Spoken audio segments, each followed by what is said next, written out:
Salut à tous, bienvenue dans cette première vidéo sur ma chaîne. Une petite vidéo pour vous parler d'une marque de téléphone. Mais avant toute chose, voilà, j'avais vraiment envie de remettre tout ça dans le contexte. Donc, on est le 24 décembre 2017. Le matin, je me réveille tranquillement, je pars aux toilettes, j'envoie un texto en même temps, et là, plouf, le téléphone dans les toilettes. C'était un Huawei P10. J'avais un petit peu les boules, le téléphone avait moins d'1 an. Je le sors de l'eau, je prends mon courage à deux mains, forcément, hop. Ben, qu'est-ce que je fais? Je suis obligé de le nettoyer quand même un minimum parce que ben, c'est pas hyper propre quoi. Je le nettoie, je le sèche tant bien que mal, voilà, je le rallume pas de suite, le téléphone était éteint, je me suis dit je vais attendre qu'il soit bien sec avant de le rallumer. Et au bout d'une heure ou deux, pas moyen de le rallumer. On est donc le 24 décembre, et je me dis, merde, bon bah qu'est-ce que je fais? Ben hop, je trace à Auchan en vitesse, je vais m'acheter un téléphone de secours. Là j'arrive à Auchan, et je tombe sur le Wiko View. Donc j'ai fait, putain, le téléphone il a l'air pas mal, en plus il y avait des promos sur la marque Wiko au moment où j'ai acheté le téléphone, je vois, c'est cool, je pars dessus. Je rentre à la maison, hyper content, l'écran super et tout, c'est un écran de 18/9, quoi, c'est la première fois que j'en avais un, j'étais là, ouais, franchement ça démonte et tout, c'est trop bien. Mais voilà, le téléphone est vraiment pas ouf, je passe d'un Huawei P10, qui est un téléphone quand même fin de milieu de gamme, début haut de gamme, à un Wiko View. Et franchement ça allait pas, ça ramait et tout ça. Et du coup voilà, vachement déçu quand même du Wiko, mais bon je m'y attendais, c'est un téléphone qui était pas cher et tout ça, je savais que j'allais avoir une grosse différence entre le P10 et le Wiko. Mais voilà, j'avais pas trop de choix, on était en pleine période de fête, j'étais un peu ric-rac, donc voilà, je me suis un peu jeté dessus en me disant que voilà, j'allais changer de téléphone, et je commençais beaucoup à regarder le Humidigi S2, que beaucoup de youtubeurs ont fait des vidéos dessus et tout ça, des vidéos high-tech en disant c'est un super téléphone, nanani nanana. Donc qu'est-ce que je fais? Eh bien, je vais sur Gearbest et je m'achète le Humidigi S2. Je le reçois franchement hyper rapidement, je commande pas mal de choses en Chine, et là pour le coup, le téléphone je l'ai reçu en genre 15 jours, un truc comme ça, et c'est vraiment bien.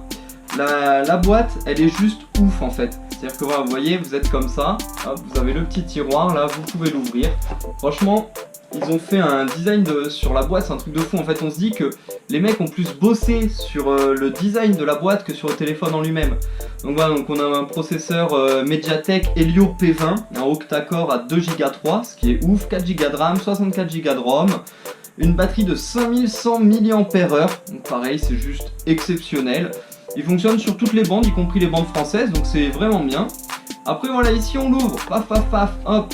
Voilà, c'est vraiment super bien fait, c'est hyper design. Ils ont fait un truc vraiment ouf pour le coup. Le téléphone, je l'ai sorti de la boîte, je l'ai essayé, j'ai fait waouh, le téléphone il est juste ouf. Franchement, il marche bien, rapide, réactif et tout ça, j'étais là, c'est hyper cool. La batterie 5100 mAh, je tenais littéralement 2 jours en allant sur Facebook, YouTube, en jouant, je joue pas mal sur mon téléphone. Et là en jouant et ça, je tenais 2 jours. C'est-à-dire que je me levais le matin à 6h, j'allumais mon téléphone. Je me couchais le soir vers 22-23h, je l'éteignais. Et le lendemain, j'avais de la batterie et je finissais ma journée, genre vers 22h30, 23h. Il me restait genre 5-6%, donc j'étais même pas encore totalement vide. C'était vraiment ouf, la charge est plutôt rapide, on est en USB-C avec une fast charge. Et franchement, il n'y avait que des bons points à dire sur ce téléphone. Et le problème, c'est que petit à petit, le téléphone, en fait, il est pas si bien que ça. On se rend compte qu'il y a quand même vachement de problèmes. Le premier problème qui m'est apparu, c'est la batterie. C'est-à-dire qu'au début, comme je vous ai dit, je tenais 2 jours facilement. Et au bout d'un moment, la deuxième journée, arrivée vers 13-14h, j'avais plus de batterie. Et là je me dis tiens c'est bizarre, je l'ai pas mis à charger, j'ai oublié, enfin qu'est-ce qui s'est passé? Et en fait en vérifiant, je me suis dit que non. Donc ouais, les mecs ont mis une batterie 5100 mAh, mais elle tient vraiment pas dans le temps, parce que moi je vous dis au bout d'un mois, donc dans un mois c'est 30 jours, le téléphone tient 2 jours, donc ça fait 15 charges. Donc au bout de 15 cycles de charge, le téléphone déjà, la batterie elle marche plus. Et voilà, on perd pas 50% de la puissance, mais pas loin. Et là où au début je tenais 2 jours et c'était cool, je tenais plus qu'1 jour et demi, donc une recharge tous les jours. Et je trouvais ça vraiment beaucoup moins cool. Mais je me suis dit, bon voilà, ils ont fait un peu de sacrifice sur la batterie, pourquoi pas. L'autre problème par exemple qu'on voit, c'est là, le double capteur photo, il sert à rien. C'est-à-dire que vous pouvez mettre votre doigt devant le deuxième capteur photo, tout fonctionnera pareil. Donc je me dis, pourquoi ils en ont mis un? Pourquoi pas mettre juste un seul capteur photo qui fonctionne bien? Et c'est là un peu le problème. Ils ont voulu faire beaucoup de choses à ce téléphone et le problème c'est qu'il fait rien comme il faut. Le seul point positif c'est l'écran. L'écran c'est un 18/9, il a un beau contraste, il a une bonne luminosité, l'écran est franchement ouf, mais c'est tout. Le téléphone s'arrête vraiment là. Sorti de l'écran, le téléphone ne vaut rien. Donc comme je vous l'ai dit, la batterie qui commence à bugger. Bon, je fais un peu avec et tout ça. Quelques jours après, je commence à avoir des petits bugs. Par exemple, quand je lançais Facebook, le téléphone se bloquait puis s'éteignait. Je ne pouvais rien faire. Je ne pouvais pas forcer l'arrêt ni rien. Il s'éteignait automatiquement pour se rallumer derrière. Ce qui est quand même relativement gênant, sachant que Facebook, j'y vais quand même pas mal. Un peu comme beaucoup de gens de nos jours, hein, les gens de notre génération, on va pas se mentir, on vit beaucoup sur les réseaux sociaux. Et ben là, plus moyen d'aller sur Facebook, que ce soit en Wi-Fi, en 4G ou quoi, plus moyen, ça ne voulait pas. Ensuite, je commençais à avoir des petites latences. Quand je tapais un message, le texte s'affichait bien après. Quand je lançais un jeu ou des choses comme ça, ça mettait de plus en plus de temps à se lancer.